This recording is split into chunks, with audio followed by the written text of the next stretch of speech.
The old house creaked. It was a symphony of groans and whispers, as if the very walls were alive, sharing secrets of the past.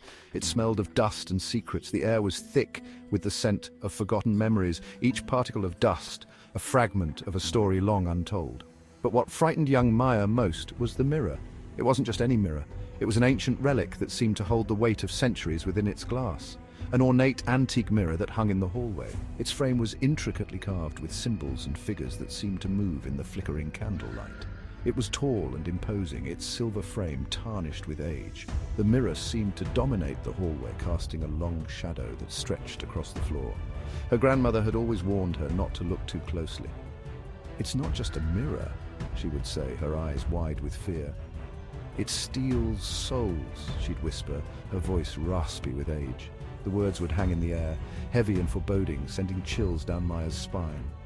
Maya, a child of 7, believed her. She would listen intently, her eyes wide with a mixture of fear and fascination. She would tiptoe past the mirror, her heart pounding. Each step felt like a test of courage, a challenge to her young bravery.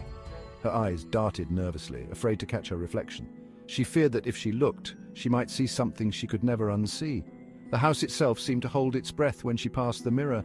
The air would grow still, as if the house was waiting for something to happen, as if something within it was watching, waiting. The mirror seemed to have a life of its own, a presence that was both alluring and terrifying.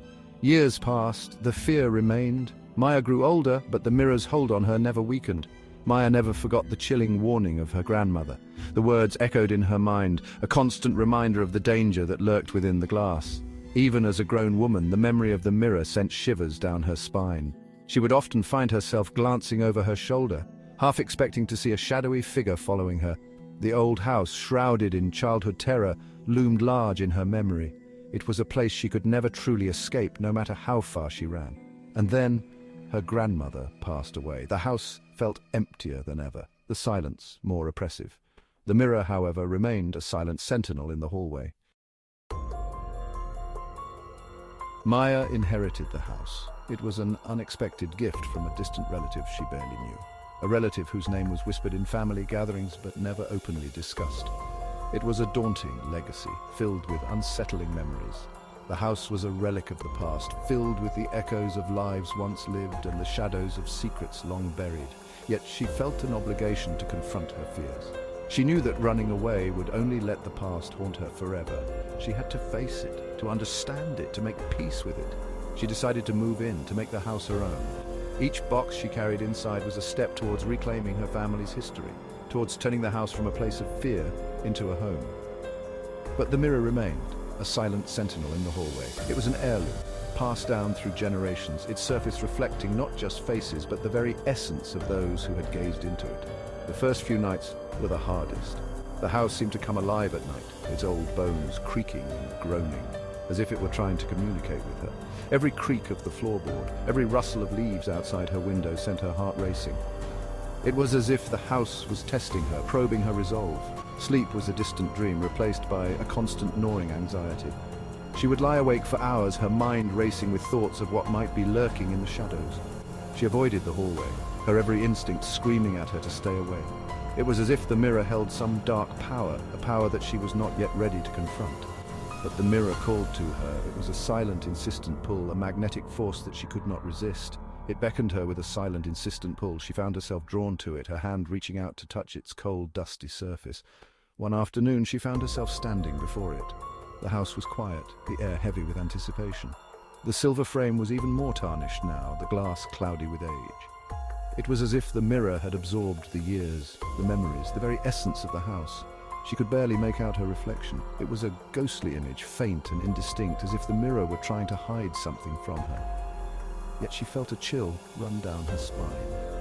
It was a feeling of being watched, of being judged, of being weighed and found wanting. It felt as if something on the other side was looking back, something ancient, something malevolent, something that had been waiting for her for a very long time.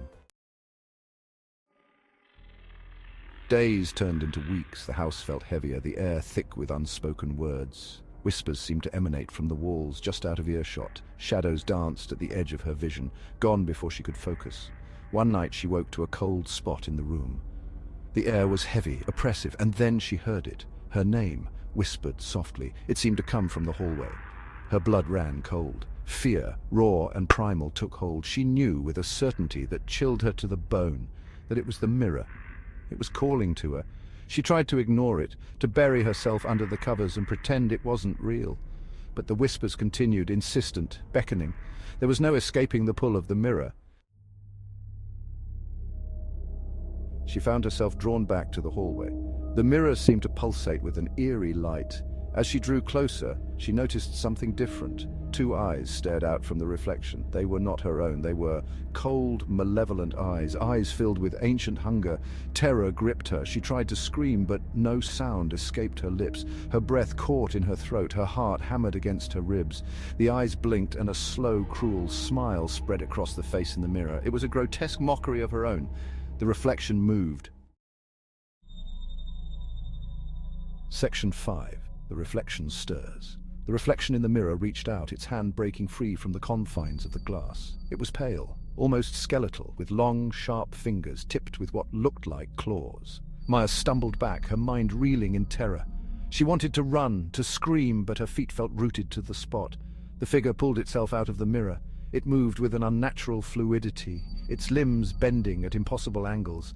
It was a grotesque parody of a human, its features twisted and wrong.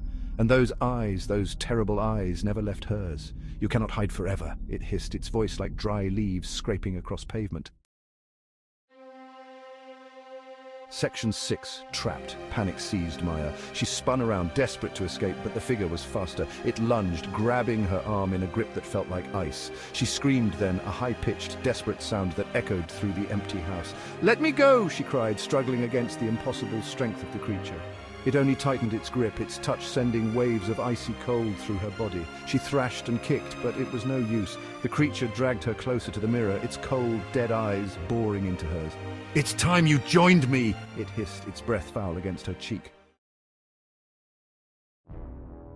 Section 7. A desperate struggle. With a surge of adrenaline, Maya slammed her foot down on the creature's foot. It shrieked, a sound that seemed to claw at the edges of her sanity and loosened its grip momentarily. That was all the time she needed. She wrenched her arm free and stumbled back, putting as much distance between herself and the creature as possible. "Stay back!" she yelled, her voice hoarse with terror. It hesitated, its eyes flickering between her and the mirror. The creature seemed to be bound to the mirror's presence, unable to stray too far from its glassy surface. But the hunger in its eyes was palpable. It wouldn't be denied for long. Section 8. Vanished.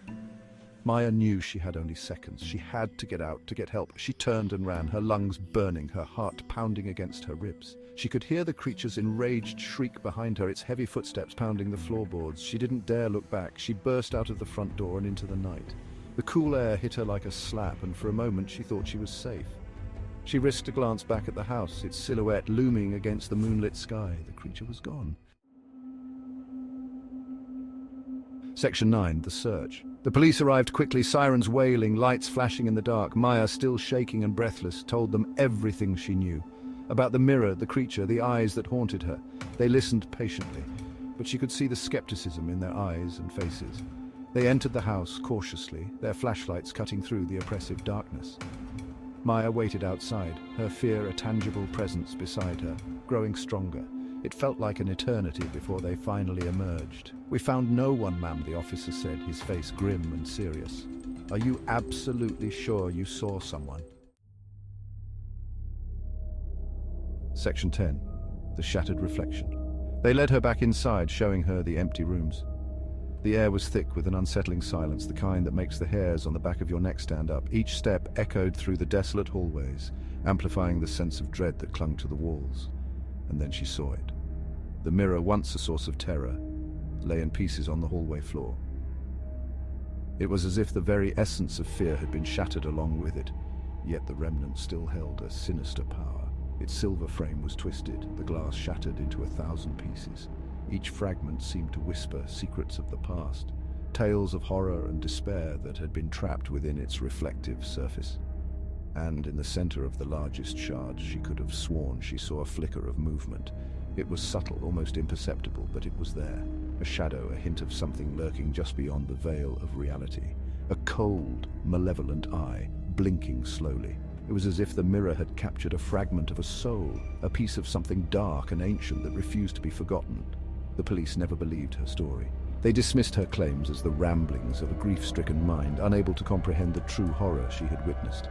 They attributed it to shock, to the trauma of losing her grandmother. But Maya knew better. She had seen the truth with her own eyes, felt the icy grip of fear that the mirror had unleashed. But Maya knew the truth. She had felt the presence, the malevolent force that lingered in the shadows, waiting for its chance to strike. The creature was still out there, trapped somewhere between this world and the next. It was a being of pure malice, a dark entity that thrived on fear and despair. And she knew, with a certainty that chilled her to the bone, that it was waiting for the day it could step back through the shattered reflection and claim her soul. The thought haunted her every waking moment, a constant reminder of the darkness that lurked just beyond the edge of reality. Waiting for the day it could step back through the shattered reflection and claim her soul.